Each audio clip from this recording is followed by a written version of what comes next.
Modern. Modern. Modern. Modern. We're prepping for a voyage. Modern. The force of an old fashioned equals whiskey mass times bitters acceleration. Why don't you make that a double? Modern BARCART. What's shakin', cocktail fans? Welcome to episode 197 of the Modern BARCART podcast. I'm your host, Modern BARCART CEO Eric Kozlik. Thanks for joining me for this interview episode where we track down the best and brightest minds in the spirits and cocktail world so that we can share their secrets with you. This time, we're not playing around. Actually, that's kind of exactly what we'll be doing because I had the opportunity to chat with Dave Beck, founder of Paverson Games and creator of Distilled, the first board game of its type to really delve into the intricacies and complexities of the spirits making and selling process. Admittedly, I'm kind of lukewarm about board games. Usually somebody ends up frustrated, and usually that somebody is me, so I tend to restrict myself to a few tried and true favorites most of the time. As soon as I heard about Distilled, I wanted to see if it would be the sort of thing I could enjoy, and wow, was I impressed. We'll dig into just why this game is so special in a few moments, but before we start drawing cards and plotting our path toward global spirits domination, let's take a moment so that you can make yourself a drink. This episode's featured cocktail is the Gibson. If you're a martini fan, you're probably familiar, and we've mentioned it in the past, but we've never featured this cocktail in its full glory, so here goes. To make a Gibson, you'll need 2 ounces of gin and 1 ounce of dry vermouth. Combine these ingredients in a mixing glass with ice, give them a good brisk stir for about 15 seconds, then strain into a stemmed cocktail glass and garnish with a cocktail onion. Now, quite clearly, the Gibson cocktail is all about this freaking onion. You'll notice that the recipe doesn't include bitters like many martini variations, and that's because the onion brings some of that to the table, along with some sour and savory notes, which begs the question, what is a cocktail onion? Basically, it's a pickled, preserved pearl onion, which has a bigger bulb than those little green scallions we enjoy in salads and in a lot of Asian dishes, but not such a large bulb that it wanders into shallot or cooking onion territory. In other words, it's the perfect size to use as a garnish. There's plenty of recipes out there for making your own cocktail onions, and I recommend you do your own research on this if you're interested, because this is your chance to completely own the flavor profile of your Gibson. You get to choose the gin you use, as well as the vermouth, and if you decide to pickle your own cocktail onions, you also get to decide what spices, vinegars, and sweeteners you'll include in your house recipe. In this sense, building your own cocktail onion recipe is sort of like a board game, where you get to choose your own adventure. These little onions should be popping up at farmers markets and grocery stores all over the place during the next several months, and if you're a martini nerd who's looking for a fun weekend cooking project, this might be right up your alley. So, now that you've got an ice-cold classic cocktail in hand, let's turn our attention back to the interview. In this well-shuffled, cleanly dealt interview with Dave Beck of Paverson Games, some of the topics we discuss include how a trip to Scotland sparked the idea for a game that would challenge players to distill, age, and sell their own spirits, all thanks to an inheritance from a long-lost relative. Why Distilled is considered a medium-weight Euro-style game, and what it looks like to make booze using cards, tokens, and distiller avatars. How the Kickstarter campaign for this product met its funding goal in less than an hour, on its way to eclipsing that goal by, wait for it, over 15,000%. Which technical distilling processes were creatively mixed into the game mechanics of Distilled, and which needed to be saved perhaps for a future edition, including heads and tails cuts, the angel's share, and pulling flavor notes from wood. How the game educates and introduces players to spirits from different cultures using avatars based on historical distillers from around the world, all with special recipes and abilities. Along the way, we talk about why American-style games are so confrontational, the simple joy of summoning elevators, how to order a proper Brandy Old Fashioned at a Wisconsin supper club, and much, much more. Special thanks to listener and fellow podcaster Adam Safir for posting about this game on social media and putting it on my radar. You can enjoy his thoughts on Scotch whiskey by checking out our 2-part Tour of Islay episodes here on the Modern BARCART podcast, or by subscribing to his show, Whiskey Snobs of Lower Moco. Be sure also to head over to the show notes page to check out playthrough videos of Distilled and learn how to reserve your copy if you are or happen to be shopping for a board game or spirits enthusiast. And with that, please enjoy this really interesting conversation with game design professor and founder of Paverson Games, Dave Beck. Dave, welcome to the podcast. Thank you so much, Eric. So happy to be here. Let's kick this off by just having you introduce yourself to our audience. Who are you? What do you do? And what might we be here talking about today? Yeah, so like you said, my name's Dave Beck. I live up in Wisconsin and kind of outside Minneapolis, St. Paul, so just over the border from Minnesota. And I am a college professor. I teach game design. Pretty sweet deal there. But then I also, of course, then on the side, design games. So you might be thinking like, what the heck am I doing talking to you right now? But I happen to be really excited about this project that I've been working on for quite a while now. It's a game about distilling alcohol. So it has to do with lots of different types of spirits from all around the world. And it's a board game. So it's not a video game or anything like that. It's something where you can enjoy a drink while you play it as well. I got turned on to this. I want to shout out some listeners here. Adam Safir, Whiskey Snobs of Lower Moco. Saw him post something on Instagram recently, and I was like, oh, no kidding. Somebody's making a board game about distilling. And at first I was a little bit skeptical. And then, of course, I dug in. I did my research. I saw your Kickstarter page that is like some ungodly amount overfunded. We'll get to that in a second. And then also I was able to check out your playthrough videos that you posted and became less and less skeptical and more intrigued the more I learned about the game. So of course I wanted to have you on the podcast, and this is the first time I've seen anything like this. I think as we talk about it, it'll make more and more sense to our listeners. And especially toward the end of the interview here, I want to talk to you about your distiller archetypes, because that is certainly something that I have thought about before in depth, but it seems like it takes a college professor like yourself to be able to get in front of the whiteboard and really just kind of get all this stuff straight so that it can be orchestrated into a meaningful and sort of cyclical gameplay format. So excited to hear about that, but give us a little bit of an overview of your company, Paverson, and maybe some games that you've done before, or maybe more generally the types of games that you like to create. And then we can go from there into this Distilled board game. Yeah, totally. So it's funny you say that, Eric, about, when I first saw it, I was a little skeptical because a lot of people are, and it's not just people that are know their drinks or know their spirits. It's also board gamers too. And I think it's probably, hardcore board gamers that have collections and play lots of games. And I think it's probably because it is this weird middle ground between the two, where it's a little bit out of that comfort zone of what people interested in spirits and cocktails are. It's a little bit out of that comfort zone as far as a theme for people that are interested in games. But what I'm finding is if you happen to have an interest in both of those, then you're all in. And even if not, just like you'll kind of get to this progress point where you realize, oh, this is kind of legit. So essentially, why I did so real quick, my background. For Paverson Games, myself, I am Paverson Games. So there's not a gaggle of 15 people in my studio. It's literally just me. And my background really actually is video game design. So I've done lots of different personal projects that are just smaller indie video games. Lots of times having to do with history, doing with narrative. I have a background in art, so a lot of focus on kind of visuals and how that looks too. Yeah, but this was a first for me in terms of a project of this size as far as a board game.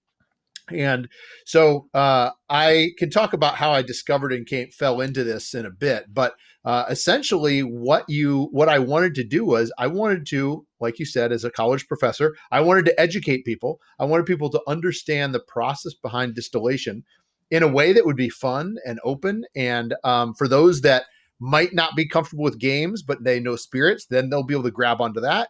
Those that might not know anything about spirits, maybe don't even drink, which is the case. I found a lot of people that just like the game regardless.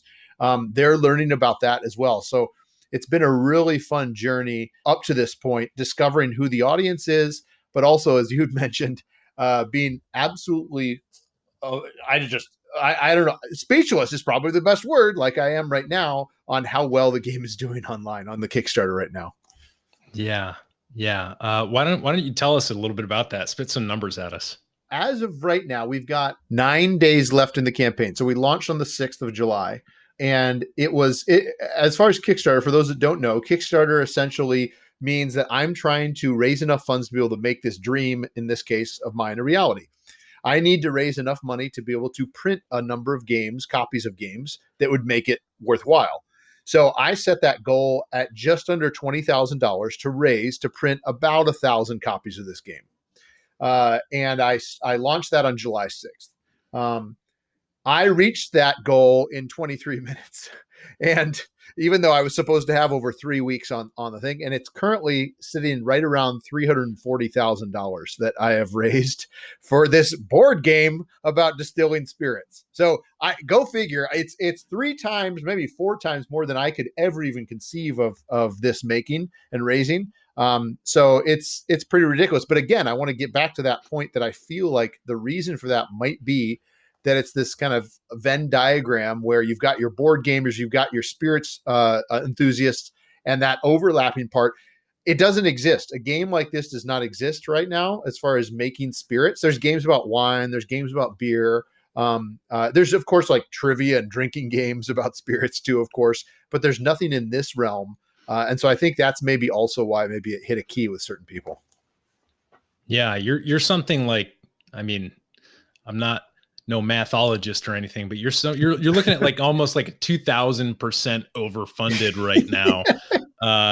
And this podcast episode will drop before your Kickstarter campaign is over. So nice. For anybody who's listening to this, you can go ahead, check that out, get in on it.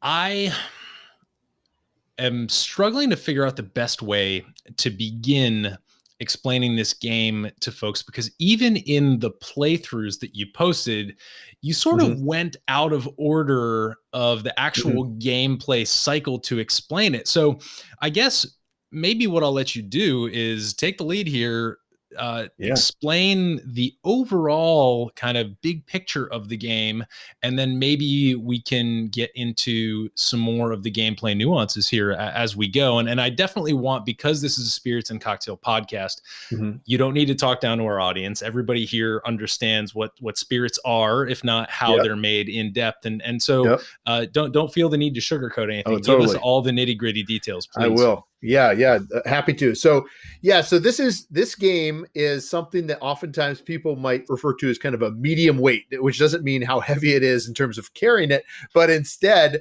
how much of a challenge it is. So a light game is easy to grasp and understand. Something like we know, like Scrabble or Monopoly, not many rules, like enough rules to understand and pick it up. While a heavy game in the board game world is something that has just a lot more complexity to it. And so this is kind of somewhere in the middle.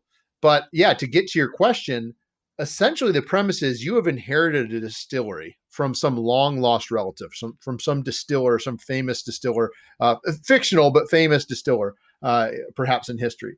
And it really is your job over the course of 7 rounds in this game to bring it back, this distillery back to its former glory. In front of you as a player, you have what looks like kind of a dollhouse view into a distillery. So it's an empty distillery. There's nothing. The warehouse doesn't have much stuff in it. There's a warehouse below, I should say, some pantry and storeroom for storing items and ingredients. Up above, you've got your main distilling floor where you're going to have your stills or your washbacks or your tubs. And all that stuff is kind of empty too. And the whole challenge here is you need to kind of fill this distillery with stuff and start making spirits. It's not just whiskey. It's not just the spirits that we're most familiar with, perhaps, as far as the go-tos, but also my intention here was to try and introduce spirits from all around the world that many of us probably on this podcast are familiar with. But as you can imagine, people that, especially board gamers, beyond whiskey, gin, and vodka, they're in tequila, of course, and rum. They're like, what is Baijiu or what is cachaça? They have no idea what these are. And so I saw this as a great opportunity to introduce kind of new spirits to them that they had never heard of. So in this game, you're making different spirits by going to a market, purchasing recipes for different spirits to learn how to make them, ingredients, items like different types of barrels. Like maybe you want like a American Standard Oak, or maybe you want an Egg's Hogshead. So you have different barrels that do different things. You're going to put them in different bottles that are going to get you extra points based on kind of are you going to buy a plastic bottle, or are you going to buy kind of a nice wax seal bottle, for instance? And then there's upgrades. You can hire people to work in your distillery as well, or you can buy equipment. Like maybe you start out with just kind of a simple thumper, or maybe like a little pot still, but maybe you want to upgrade to a column still. So there's things like that I've really tried to stick to theme and real world examples in the game as much as possible. When you get those things, they don't just say like, yay, you have that sticker, bonus star. It's more of it'll do a special action that's kind of connected to that process, that equipment, that specialist as well. So basically you're trying to distill different spirits throughout the game. And then you either send it to the warehouse to age, where you're not going to get money, right? It's all our money's tied up in the warehouse as it ages, or you're going to sell it immediately because maybe it's an unaged spirit. And it's not going to be worth as much points in terms of like points for the game to win, but you're going to get a lot of money really quick to reinvest into future stock or future spirits. So that's essentially the game. You're trying to do that over the course of 7 rounds, distill 7 different spirits. Could be lots of different types, or maybe you specify in a certain area or region, and then whoever has the most points based on what they've distilled and sold is going to be the winner. Yeah. That's a mouthful for sure. And, that is, and I sorry. do. No. I definitely recommend that folks actually visit, we'll link, of course, to the Kickstarter. We'll link to the gameplay videos. We'll actually just try and embed those right on the show notes page so that folks can click on them. And it makes a lot more sense once you see a bit of a playthrough. But I'll give you a little bit of background on me in terms of games, gameplay, whether you're talking about board games or digital games. I am not what you would call a board game fanatic. And it's so funny that we're talking about this medium weight game, because actually those tend to be the board games that I dislike most. I either like to play a simple game.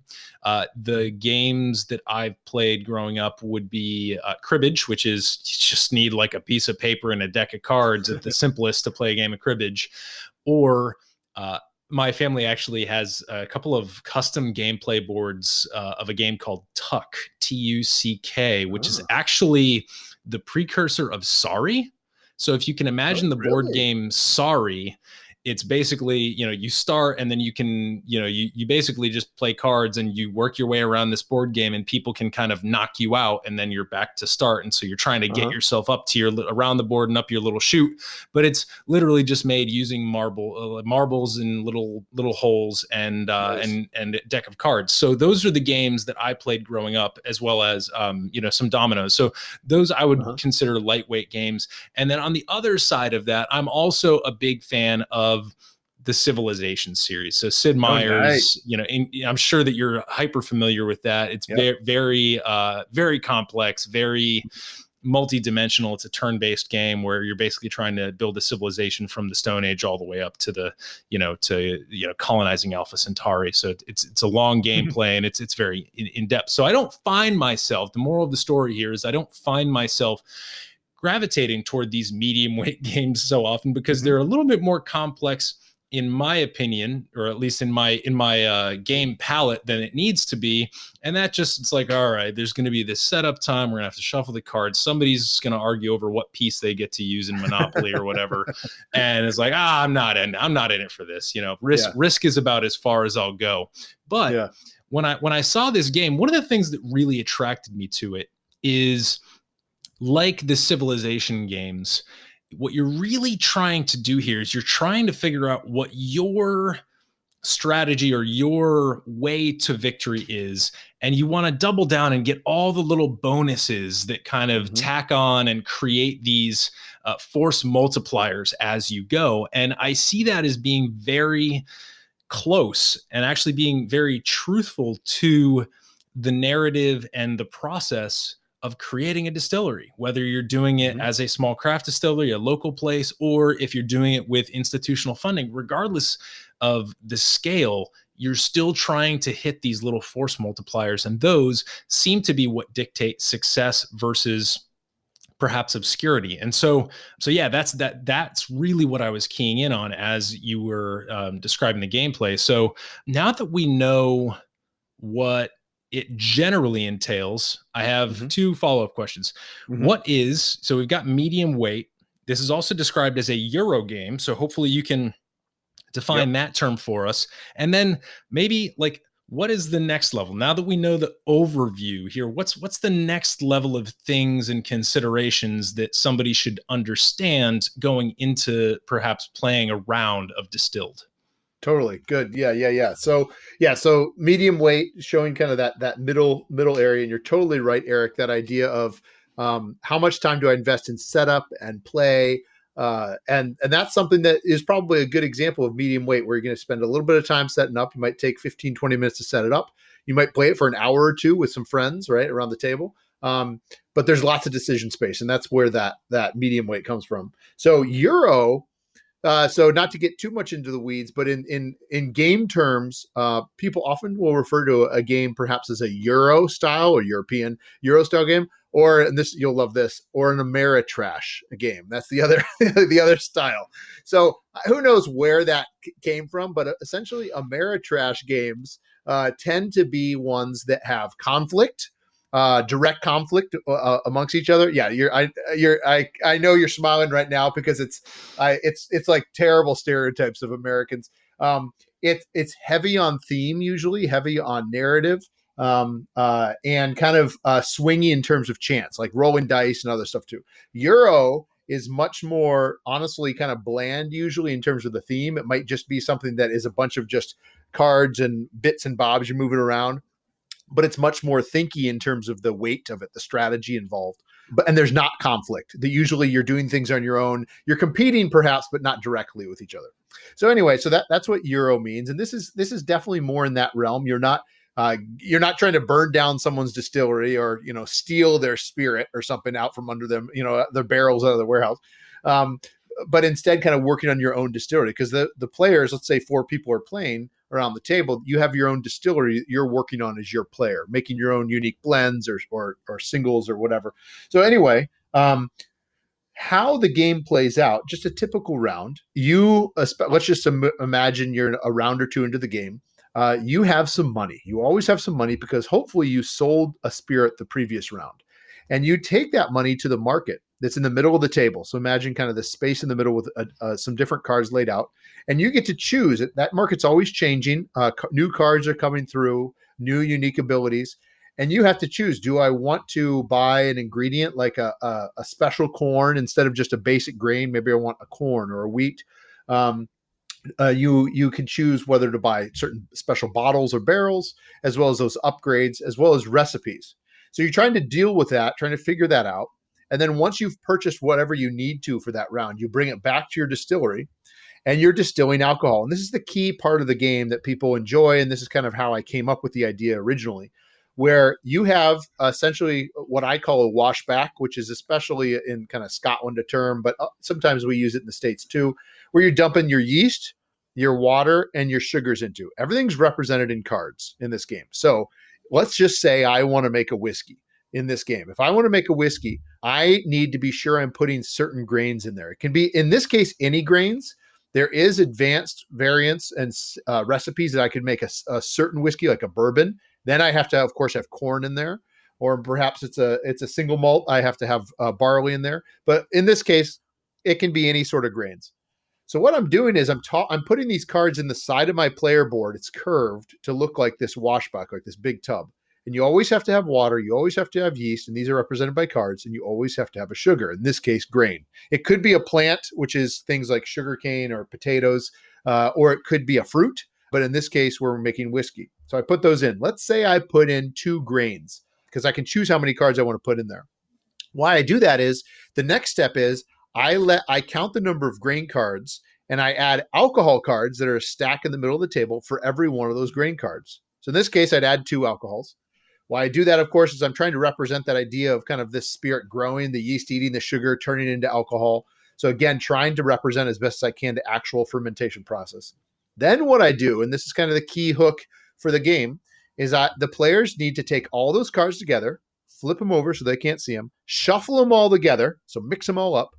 And I'm trying to represent the distillation process here. So after they've shuffled, I ask them to take the top card and the bottom card, the head and the tail of this run, and they pull them off. They cut them, right? They pull them off and they put them back in their pantry to reuse them for a future distillation.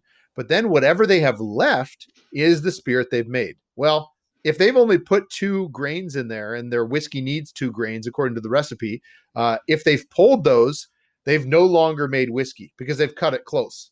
They could have taken careful consideration, added more grains in there and been sure to make whiskey, right? So like really think about that recipe, putting the proper amount of ingredients in there. But they could also try and cut it close and hope they can make it. And so essentially what you do is you compare it to the recipes you have. Maybe you know how to make whiskey and maybe soju. You know how to make soju from Korea. Maybe you know how to make vodka or moonshine. So you compare it to see what you've made. And then you can essentially bottle that and sell it. You put it into a bottle that you've invested in, get the money and the points from that. Or let's say you did make whiskey, you didn't pull those precious grains when you took the head and tail cut. Then you don't sell it right away. You put it into a barrel that you've invested in and you send it to your warehouse, which is on your board as well at the bottom of your board. And it sits there from round to round as long as you want. And every round it's in there, you're not earning money from it, right? It's sitting in the warehouse. But you are adding flavor cards. So I've got a stack of face down cards on the table that are flavor cards. It's more fun than anything, just to have fun around the table. You add one without looking at it every round. So let's say I age my whiskey for 3 rounds, and then I'm ready to pull it out and bottle it. I then splay out the cards of the table and describe to them the whiskey I've made. So, it might be that I've randomly chosen caramel, vanilla, and tobacco. Awesome. Delicious. Great. But it might also be that I've pulled rubber tires. It's not going to hurt you. It's more of a fun thing to say. It's like a Mad Lib. Exactly. It's like, yeah, exactly. And the last thing I'll say about that is you're selling that and getting money and points because it's been in there longer. But if you had invested, let's say you had invested in, I don't know, a malting floor or a cupola Doig ventilator or perhaps a warehouse manager, those people that are working or equipment in your distillery are going to actually let you decide which flavors to add. You do get to look then because you have taken the time to invest in your distillery. So there's always different routes I'm trying to create for you. You can do it by the skin of your teeth, distilling and aging, or you could invest the money to have quality spirits as well. So it's kind of up to you as the player which route to go. Yeah. So this now we're getting into it. I like this. A couple of things that I think would be helpful for our listeners to know. It seems like you go into this game with a set of resources, right? Like with some money to spend. Is that correct? So the first round of this game is gonna be like, all right, it's almost like imagine yourself into this scenario. Your long lost relative has given you bequeathed unto thee this distillery, and you open the doors, they creak open. It's been in perhaps disuse for a little while, and you've got to kind of start from scratch. And you have a certain amount of funds to be able to put into this initially, and so you can spend those funds on, the pantry items, literally the raw materials that you need to create these spirits. And generally that's, I imagine what rounds 1 and 2-ish look like is you're putting stuff out that might not be the premium stuff that you eventually want to put out. That's going to give you all those force multipliers with the fancy bottles and the tobacco and the caramel, but you put these out, you sell it, you get money from that. And then as you get more money, you then kind of choose your own adventure in terms of which type of distillery you want to be. So I imagine there's probably a commodity way to win this game, just cranking out vodka and or moonshine, and you just get that stuff to market. But then there's also a slightly more sophisticated, more structured way. You're kind of building the distillery that maybe matches, your worldview or your approach to spirits or what you, what you want to do with that particular game. So I really like that. This episode is brought to you by Near Country Provisions. If you're like me, here are some things you might be like. You live in the Mid-Atlantic. You enjoy meat. You highly prefer that your meat is local, sustainable, and comes from ethically raised animals. And you'd absolutely love for someone to deliver it to your door once a month. If this sounds like you, then you need Near Country Provisions in your life. Head over to nearcountry.com and check out their different, highly customizable meat delivery packages, and also browse their growing seafood selection. As a thank you for being a Modern BARCART listener, you can get 2 free pounds of ground beef or bacon included in your first order after subscribing if you enter the code BARCART, all one word, at checkout. That's BARCART, BARCART, at checkout. Near Country Provisions is the real deal, and I can honestly say that I'd recommend them even if they weren't a sponsor. The meat and the local farmers they work with are just that good. Now, back to the show. So now that we've covered those basics and the sort of overview of what Distilled is and how the gameplay works, I wonder if you could maybe describe some of the challenges that went into this, because as much as I like some of the creative solutions that you've created, right? Like the drawing the top and the bottom card of cutting the heads and the tails and then reserving them. I love that you recycle these back just like a distillery would recycle these back in, which is another thing that builds over time, that pile of heads and tails cards, which sort of complexifies things as the phases go on. But like, aside from that, which is clearly a problem that you solved with this really beautiful little gameplay innovation, like what were some of the challenges that you either had to overcome or sort of maybe step around on the way to creating this board game? Yeah, so great question, Eric. This is something that I've struggled with probably for the last year and a half in developing and fine-tuning it, finding that middle ground that both people that like spirits as well as people that like just playing these types of games would enjoy it and get it and all that. So 2 things I'll point out that I've had to cut from the game. This game, when it began, was just about whiskey. It was just focused 100% on making different types of whiskey. And very quickly, I realized to be able to kind of give more of a worldview, that was important to me to educate people about all the cool spirits out there.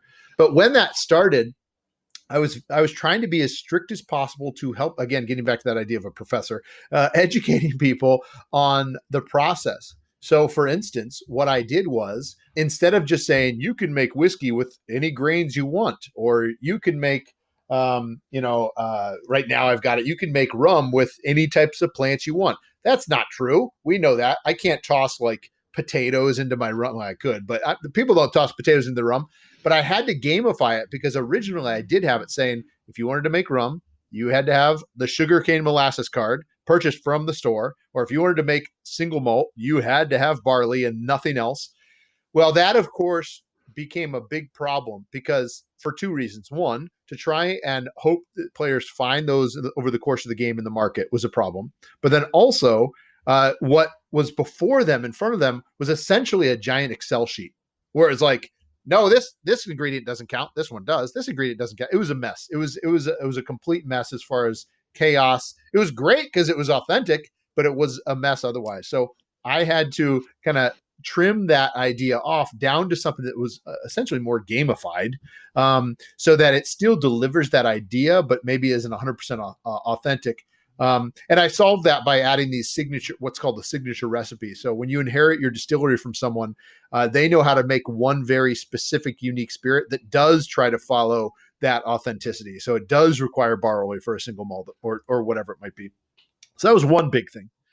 The other thing that I had to take out, which was fun, I'm sad I had to, but at the end of the day, it was worthwhile doing to take it out, was that, of course, as we know, when things age in a warehouse over time, that alcohol, that spirit disappears, right? It goes up to the angels as the angels share, or soaks in as the devil's cut, whatever, however you'd like to kind of approach that. But what I tried to do too was I wanted players to have this sit in their warehouse, but then I wanted them to lose some of their spirit because I wanted them to see like what that was like. So I actually had them fanning out their cards right before they sold it, and then someone else would like randomly pull cards as the angel. It wasn't good. It was, again, you'd go from making like a whiskey to nothing, a moonshine, even though you had aged this thing half the game. So that's another good example of just having to cut some things that is too bad, but you have to find that balance between gameplay and kind of that idea and more authenticity or simulation. And I could certainly imagine perhaps down the road a digital version of the game that does incorporate the angel share, the evaporation. Of course, you need to take into account other factors like, are you aging this in the Caribbean or are you aging this up in Scotland? Yeah, exactly. We're talking about a 5 to 8%, 5 to 10%, or a 1 to 2% loss here. Yep. These are interesting questions. And I knew that there were going to be instances like this because the spirits game in the real world here of distillation, aging, and selling is so complex. And there's so many things. I knew that undoubtedly you would run into some of them. And what I do like, though, is that, you know what? At the end of the day, every culture has their moonshine. So regardless of whether you get the short end of the stick and you discard something crucial that you were hoping for in that heads or tails cut, well, you're still going to have probably some moonshine left over, and that at least you can sell that. And I think that's so true to real world, and especially, like thinking back to a game like a Civilization where you advance up through these ages and things get more complex. Well, as you advance up and you keep accruing those heads and tails cuts, you're going to have more good stuff in there as the game goes on. And so, maybe, yes, are there still going to be some of those snafus that occur? Almost undoubtedly, but the odds change and get a little bit more complex and actually playable. You can actually play those odds a little bit more intentionally, it seems, as the game goes on. So I really do love that.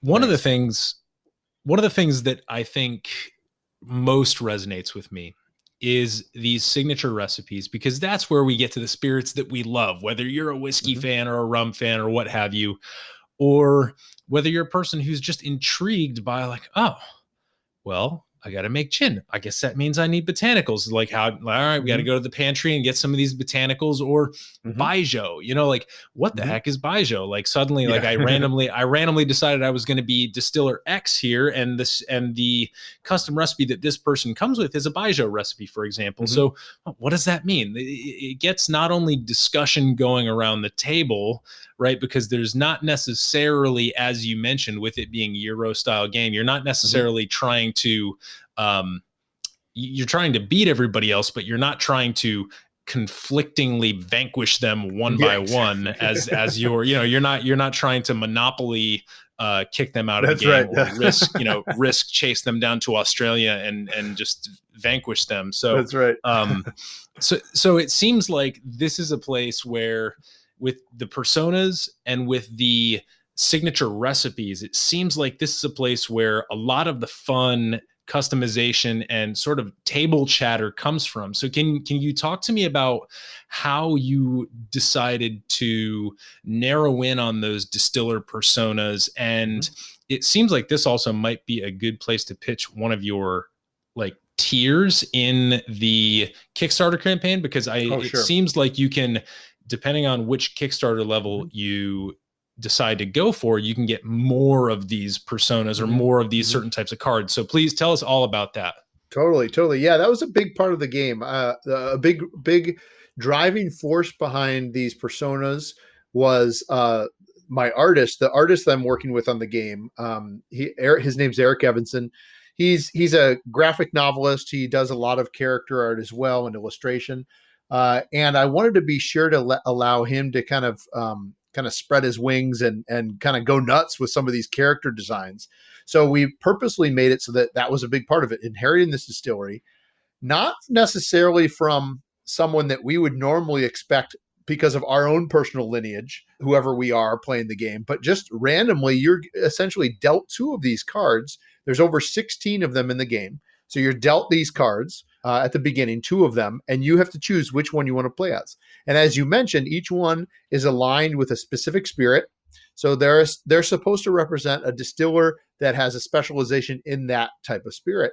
And they're also from a certain region. So the base game, the game, kind of just the core game, it comes with a bunch of distillers from the Americas. So that includes North America, so Canada, United States, as well as South America, Central America.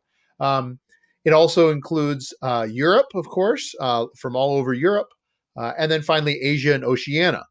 So with those regions, you're going to have not only those individuals that are representing different cultures, as well as history points in history. So it's not necessarily yes, it's, I guess you could argue it's modern times, but you're inheriting it. That could have been someone from 200 years ago, maybe, so we've got people that are clearly from a different time period. We're able to do that because of that. So they all have a portrait that you see on the front, a painted portrait that you end up hanging in your distillery. And then on the back of the card, and they all, I should say, they have a certain power. All of them have a certain unique power that only you can do as a player. But on the back of the card, there's a story about their backstory, as well as starting resources and their signature recipe. So depending on where they're coming from, they're going to kind of be doing wildly different things in the game. And that's the whole idea, is that maybe you get the game, you play it with your friends, you play as, let's say, a knight from France who specializes in cognac. So perhaps you play as them, but then maybe the next time you play as the Japanese businessman that specializes in shochu. Right. So it's always different. And the hope is that then you get to replay this and have new approaches and strategies.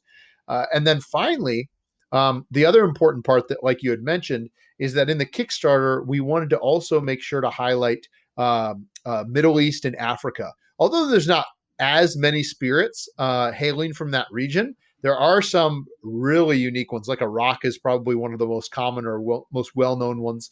And then many others too from throughout Africa. So what we've tried to do there is, if you really want the full experience and have an additional 4th region in the game, as well as a bunch 6 more distillers and also new spirits to make as well, you can get that second tier. That's a little bit more money, but that comes with essentially what we call an expansion, a small box that has over 150 cards and tokens. In addition to that, as well as it comes with metal coins and some coasters and a shot glass. It's more of like a fun full package kind of thing that you can get as well. Yeah, I like that. I'm going to hit you with a very specific gameplay question here, and it's because of the way my mind works. Now, when you pick, this seems to be like literally the first part of the game, right? You're literally picking your avatar, your persona for the game. So you get these 2 cards. Now, assuming like most board games, you got to pick who starts, and I'm assuming it goes clockwise or counterclockwise. Do you choose your distillers in order so that the first person has to declare their distiller, so that then you say, because like if there's somebody who, let's say, you're the first person, or let's say it's a 1v1, I'm playing against my friend Sally, and Sally decides she's going to pick a distiller that has some sort of artisan superpower, where maybe she has some sort of aging superpower or something that lends itself toward higher quality spirits that are going to command a larger price per bottle on the market, especially if she's smart and decides to invest in really nice bottles, et cetera, et cetera. Now, would I then maybe get to see her declare that and be like, oh, I need to go for the quick, dirty victory and like get this person who really specializes in scale? Or do you decide and then everybody sort of flips their cards over at once? Yeah, it's more of the decide and everybody flips. But that's a good point. Like that. I'm not sure if we've really stated that. That's a very good observation. I should say though, that, like you said, and you're totally right, there is someone, it's actually the Scotsman, who has aging powers, of course, while you've got someone that might sell, that specializes in unaged spirits that gets extra money when they sell unaged spirits. So those are their powers. But we've purposely made it so that those powers aren't too extreme. Like they do a little bit extra, but not a lot, because you could always say like, okay, that's fine. The Scotsman Sally is doing all this aging stuff, but you could invest in aging in the distillery upgrades and actually become even more powerful than her if you wanted to go that route. But right now it's kind of more, just choose on your own, then kind of flip it. There's other things too that I didn't get into, that you have little goals that you're trying to, that are secret. No one knows until the end of the game, and you reveal those, right? So like one of yours could be to have the most aged spirits, but you get to choose. You have a bunch of them to choose from. You choose which ones. There's public things people are going for out in the middle of the table as well. When someone gets it, it flips. No one else can get it. So there's a little bit of racing to those things as well. So there's what we tried to do is basically design a game that you have, and you've already implied it a little bit, different paths. I could go the unaged spirit route. I could go the sophisticated route of aged spirits. I could mix it up a little bit. Maybe I invest in distillery upgrades, and actually I'm getting more points from there than other people, because there's points getting from there too. So lots of different ways to achieve victory as a distiller here. What I love about that approach is that it has a very different appeal than a game like Risk, or as I was mentioning earlier, like a game like Cribbage. The appeal of a game like Cribbage is that there's so much chance in there that, like it's so, the gameplay is so simple that it's something that you can do casually. It's a game that I play with my dad when I go and visit him over holidays or something. And then, we can just play Cribbage. We do it almost like on autopilot. We're just sitting there chatting and we're just chatting. It's a game you play to catch up. But Distilled is what I was concerned with. But before I watched some of your gameplay videos, is I was like, is this guy going to be like really glossing over some really important aspects of the distilling experience to the extent that it gets a little bit repetitive, and that like once you've played the game once or twice, it's just sort of like, but like, the way that you've set up these little boosts and these little, what you might call force multipliers in terms of score, and the way that you really intelligently set these both random and strategic bonuses throughout the game, also some of the checks, like the heads and tails cut, makes it so that each game really is anew. And to me, like that de-risks the game from a financial standpoint as a consumer, because I'm looking at the price and I'm saying like, all right, if I'm paying X amount of money for this game, like, am I at least going to get a few, like, half a dozen playthroughs? Yeah. And so from that standpoint, it really is unique. And of course, anybody on Kickstarter, I've done a Kickstarter before. Anybody on Kickstarter needs to play up the fact that they're the best. And so you've got these, you've got a beautiful Kickstarter page. You've got lots of praise from lots of people. But watching the gameplay, I actually happen to agree with them. So I want to compliment you on the intelligence of the design, because you really did put in enough complexity there to keep the game fresh. And especially if you were to grab that expansion pack where you've got the Africa and the Middle East. And again, I like this as an expansion pack because, especially due to the Muslim influence in a lot of this area, there's just not the same type of distillation going on. There's maybe some hydrosols, like rose water, perfume stuff going on historically, but way less distillation of beverage alcohol. So it does make sense to me as an add-on rather than as sort of like the starter pack. So that makes a lot of historical and logical sense to me. But yeah, I just wanted to compliment that and just say, like, I am not a board game guy, but this is one that I think is super useful. And I could actually really see this being used as an educational tool in, programs that are designed to get people into the fermentation and distillation game. Like there's a lot of colleges and universities that actually have tracks for that now. And I could see it being a bigger thing for high school vocational schools as well. So have you gotten any interest in this as like an actual education tool thus far? Yeah, no, that's a good question. I've gotten a little bit from distilleries themselves that are interested in having this be something that people could, like you said, maybe they're, how sometimes a distillery will do almost like a all-day masterclass or something where you'll start to get certified. So they're interested in that. I did get one person from high school, a teacher from high school, but it's that, then I'm walking that weird line of, yeah, learn how to make alcohol, kids. Right. So it's a tricky one. Obviously there's no alcohol in this in terms of drinking it, and there's no actually implied drinking at all. It's all about recipes, it's cooking basically. Mhm. But yeah, I've gotten a little bit from colleges, but especially distilleries. And I don't know, but my dream has always been, once I realized that this could be different spirits than just whiskey, and I've just expanded that big time around the world now. My hope is that people that are really into the game or really into spirits will maybe have their friends over and have a couple of these bottles on hand and be like, "Hey, I just made Baijiu. Let me pour you a bit of it as well." So, without getting too out of hand, but I hope some of that happens, because I know for me, it's been a really awesome experience to explore new spirits that I did not know existed before. I've always been a whiskey fan, but man, it has opened up a lot to me as far as the amazing stuff being made all around the world. And I hope that will help. I hope that will happen with people playing the game as well, that they'll start to think about that too. I think so. I love that this is an American game, because I think one of the things we're at risk for right now in our popular culture is a little bit of navel gazing in that we tend not to look outside of our own borders as much as folks from other places perhaps do. And I see this game as being hugely advantageous in that respect, in literally saying like, all right, guess what? There's a whole big world out there, and there's lots of different types of alcohol being produced, both currently and historically. So let's get ready and make some Arak. Let's get maybe, get ready and make some soju. Like it's time, folks. So I guess to wrap up the main segment of the interview here, Dave, what is the future? I guess sort of the immediate future for the launch of this game. It seems like you got a lot of boxes you're going to have to pack up, and and maybe the more long-term future for Paverson.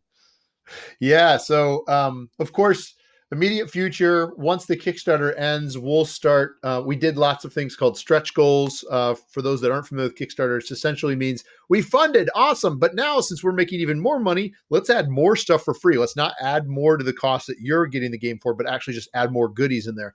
So we've got a little bit of work to do there. Not a lot, but a little bit, mostly art that my artist will continue to work on. And then we'll get those manufactured and then shipped out. Yeah, we're looking at a large print run that luckily there's companies out there that can help us fulfill that. So it's not going to be, pallets, trucks backing up to my driveway and dropping them off. Luckily, it's going to be working with different companies to fulfill that all around the world, really. So that's kind of near future, next year, the next year's worth, I'd say.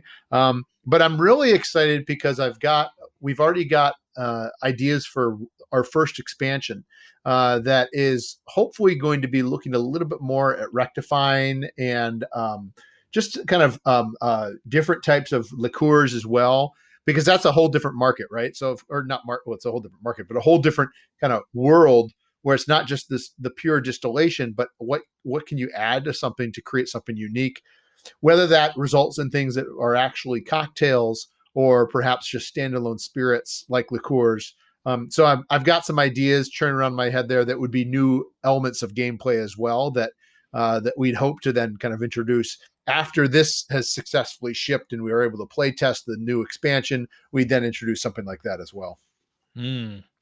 Well, I mean, just off the top of my head, I can think of a number of distilleries who have trademarked a particular cocktail. I mean, whether to the detriment of overall cocktail culture or not, we can debate. But there's something to be said about that dark and stormy, right? There's a specific there's a specific rum that you got to use in that. So, I like that. I like where your head's at. So feel free if you need any beta testers or any sanity checkers on that.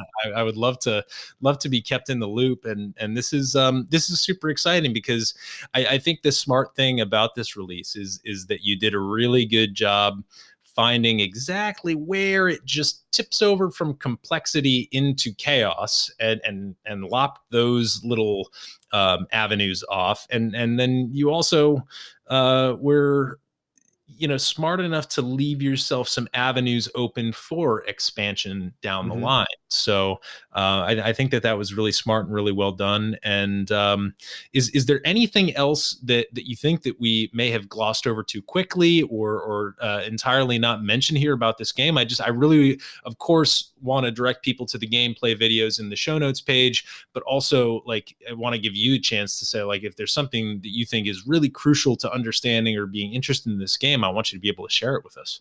Oh, thank you. No, I think just two quick things. One, and I've talked about this in other ways too, I think on my own blog as well, but this all started in Scotland, actually. So I was in Scotland doing research for some other project. And one night I couldn't sleep and I had this idea after touring different distilleries. I had spent almost a week on Islay. And so it was true inspiration from having drams and tours of distilleries to come up with this game. So that's one thing I'd want to acknowledge, that essentially it was created in Scotland. And then the other one I want to just point out for those that might be listening to this and saying, well, I like spirits, but games don't sound that interesting to me, or I don't know, it just sounds too complex to me. I just want to kind of point out that for me as a game designer, myself, I've been playing video games all my life, not a lot, but just for fun every so often. I played games like you have, Eric, as a kid, some of the same games you had mentioned, in fact, but it actually wasn't until about 8 years ago that my wife got me a game. It's called Dominion, but it's a card-based game that most people probably will not have heard of out there. That's in the kind of same realm as some people probably have heard of Settlers of Catan. But in this realm of what's called a designer board game. And once I played this game Dominion once, my head just exploded, opened up this world of games that I just live and breathe now, where if you're someone that likes to be sitting around the table with friends, having conversation, having drinks, maybe have a little bit of a challenge to solve something. You really don't kind of dismiss Distilled as, oh, that sounds too complex, I wouldn't want to play that. That's for the kids or whatever. I wouldn't dismiss it, because I think that there's a lot of people out there that don't realize how amazing board games are and where they are now. They are not what you see on the shelves in Target or a toy store. They're very, very different. Just like I would compare it, honestly, to spirits. 98% of the population thinks of spirits as like Bacardi and Jack Daniels, right? Or whatever. But we know full well that there's so much complexity and sophistication and science and just art and craft behind this world of spirits. When we dive deeper, I'm not kidding. That's exactly like the board game world, where it's a small grouping of people that realize and see that all these games out there. So I just make sure people think about that and give it a chance, just like you think about your spirits as well. For sure. And I think the perfect person in my mind, if I had to give you the perfect person for this game, just in my personal opinion, having watched the gameplay, is if you are the sort of person who has gone on enough distillery tours to be able to understand, like, all right, here's the fermentation. All right, now they're going to show me the stills. All right, now they're going to bring me over to the barrels. Like, if you're starting to get a little bit bored, if you're starting to get a little bit bored by the distillery tours, and because you've seen the cycle and the process, then this might be the next fun step for you, because now you actually get to take the reins. And I know that I myself and many people who are my friends and acquaintances are probably in that camp. I've been on dozens of distillery tours. Yep. I get it. Doesn't mean I don't want to keep on doing it, but now it's like, ooh, now I get to run it. Like, this is kind of cool. And I also don't have to, put my personal savings at risk, because this is a hypothetical thing that has been or illegally do it by a dead relative. Or illegally do it in my basement, right? Like, yeah, exactly. So it's, you don't have to invest in extra fire insurance or sign away your savings to play this game, which I think are two good bonuses. So as I mentioned one last time, we will have links to the Kickstarter, the gameplay videos over at modernbarcart.com/podcast. So Dave, you ready to jump into the lightning round? Give it to me. Ready. First question. This is ostensibly a spirits and cocktail podcast. What is your favorite cocktail? And if you don't have a favorite of all time, what's something you've been getting into more recently? Yeah, so I would say that this is gonna sound maybe blasphemous to some people out there, but it's because of where I live and what I've gotten used to, and the experience that I have when I drink it, and it is a brandy old fashioned. So not a whiskey old fashioned like most of the country, but a brandy old fashioned at a supper club in northern Wisconsin, where they make it right and they muddle it right. And it might not taste like the best drink I've ever had, but that feeling of enjoying it and where I am is really important to me. So. Now, with the brandy old fashioned, I'm guessing that is with the orange slice and the cherry. Yep. And they sometimes they'll put it on top to garnish as well, but they're always, of course, the good ones are muddling it. But it is funny how I only order at places that I know how their old fashioned is made, because a lot of places will not muddle it. They'll just kind of toss it in. So, Ooh. Yeah, exactly. It's crazy how many Wisconsin folks we've had on the podcast. It really is one of the places that I've been meaning to visit in the U.S. specifically for its drinking culture, because Wisconsin have, of course, they have the brandy old fashioned, but there's also like a huge Bloody Mary culture there. Oh, yeah. I just want to go. It sounds like a fun place to drink. It doesn't sound like it takes itself too seriously. So I love that answer, actually. Great.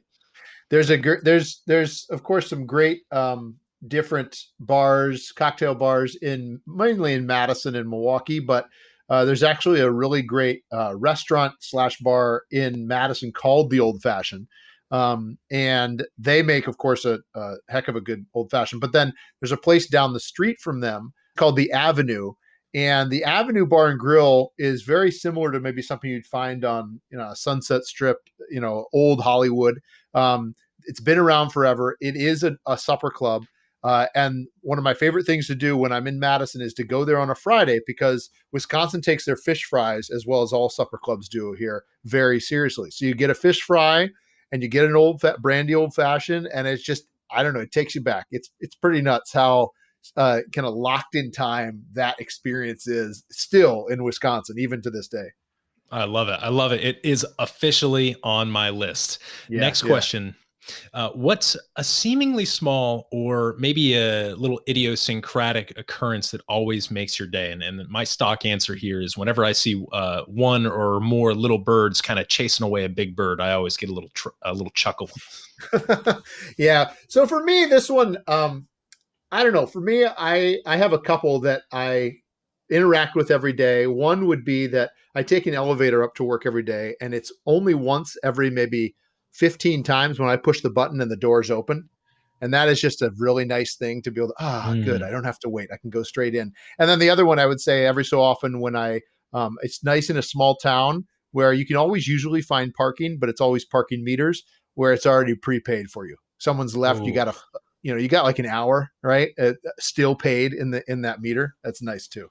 Yeah, that's like finding the money in the jacket pocket, man. That's so fantastic. Good. Ooh, so good. Ooh. I felt both of those. That's what I'm trying to do.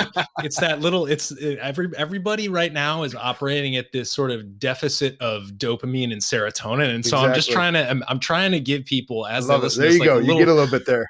Ooh, oh yeah. Just push that button. Right. That elevator door opens up. Fantastic. If you could have a cocktail with anyone in the world, past or present, who would it be? Where would you go? What would you drink? Just kind of paint us a picture. Mm-hmm. So, I would, a little bit cheesy, but it would be my grandpa, because when I was a kid, I didn't think about it at the time, but he always ordered a drink. The funny thing is I can't remember what it was, but I can always remember what he ordered me, which was a kitty cocktail or a Shirley Temple. So I think this sounds really weird, but I think I would probably have a kitty cocktail or a Shirley Temple with him. He's long since passed at this, the Miami Valley Country Club in Dayton, Ohio, which is where we would go.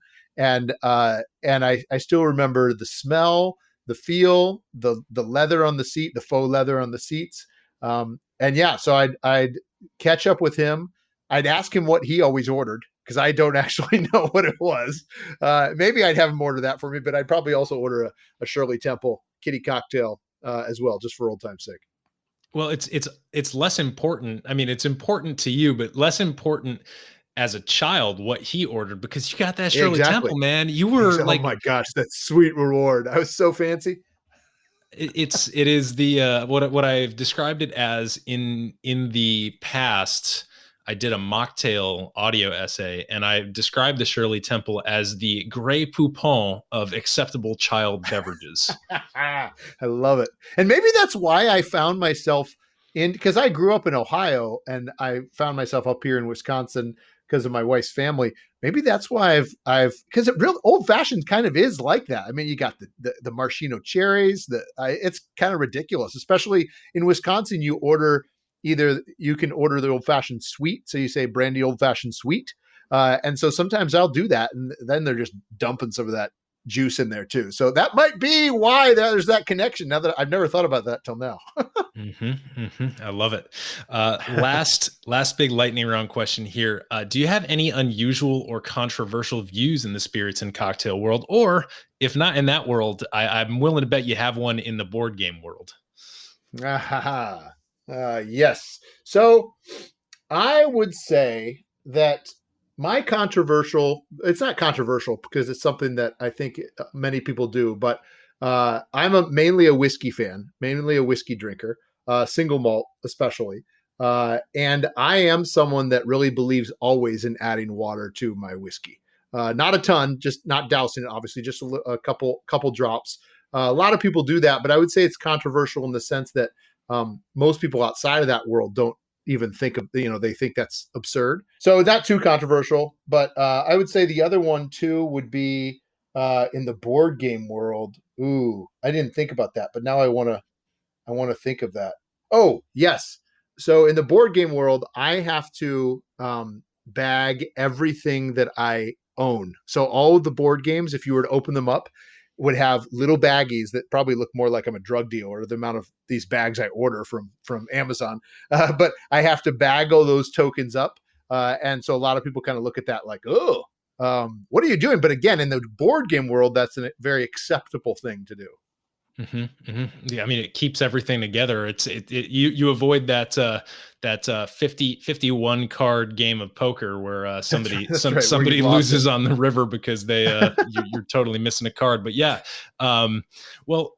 Dave, man, this has been super enjoyable. I'm so excited for you for this game. Obviously, it's one of these things that has taken on a life of its own, and I think, based on the conversation that we've had so far, the reason that it's taken on a life of its own is because you did a lot of good work to make sure that it didn't devolve from complexity into chaos, but that it also had some really fun little inflection points like these distiller personas and special recipes. And so I think you just hit such a fun chord of possibilities that people picked up on that chord and want to hear it play and want to play it for themselves. So congratulations on that from me and on behalf of our listeners. Can you just give us the details of the best way to connect with you digitally and the details of specifically when this Kickstarter campaign is going to wrap up? Because I am going to have links to that in the show notes page. So I want to make sure that people know what the deadline is so that they get in on some of these, some of the things that you're going to be maybe adding as little perks here and maybe get their pre-order in before it's too late. Totally. So you can, if you search Distilled Game or distilledgame.com, for instance, you can find it there. I'm on Twitter and Instagram as well. We've got a Facebook group that's almost 1,500 people now, all about the game. So lots of ways to find us. Discover us. So just look for Distilled Game. And the campaign ends on Thursday, July 29th at 8 p.m. Central Time. And the deal there too is, just so that if people are kind of hesitant, is that yes, you can get in and kind of pledge your amount right away and be sure you get that game. Honestly, and this is something that people don't realize with Kickstarter, is as long as you even just pledge a single $1, you have access for a couple months to be able to then kind of come back to it and decide, yes, I do want to get this. But if you miss that deadline of 8 p.m., I can't control it, just ends it. and you don't pledge, you might not be able to get this. So I would say that at the very least, just pledge a single $1, and that kind of reserves it to come back within the next couple months to get it then if you want. That's really smart. And we will plan to have this roll out this coming Thursday. So our listeners should have an entire week, so if you're doing a little travel or whatever, you should have plenty of time to go and check it out and decide whether you want to get all in or just reserve your spot. So once again, Dave, congrats on this really fun game. And thanks for being a guest here on the Modern BARCART podcast. Thank you, Eric, so much.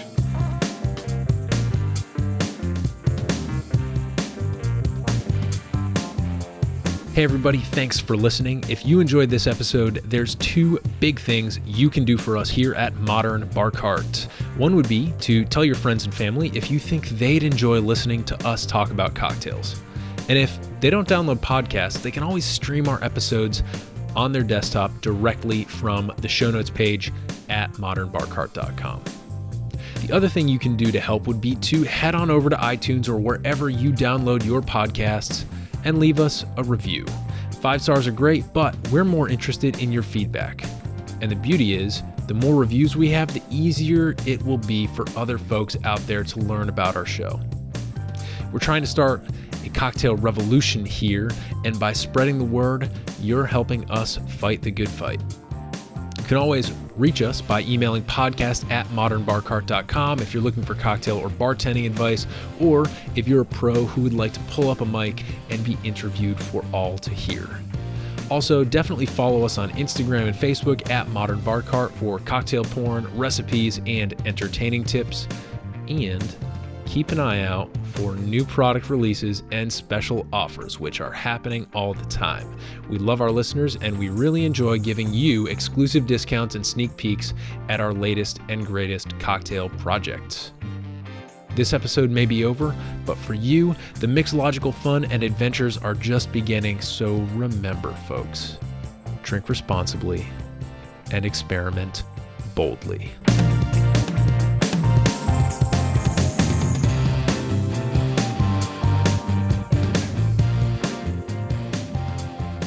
This episode was made possible with editing and sound design by Samantha Reed, board game guruship courtesy of Dave Beck and Paverson Games, and a little bit of interview magic by yours truly. This has been a Modern BARCART production, copyright 2021.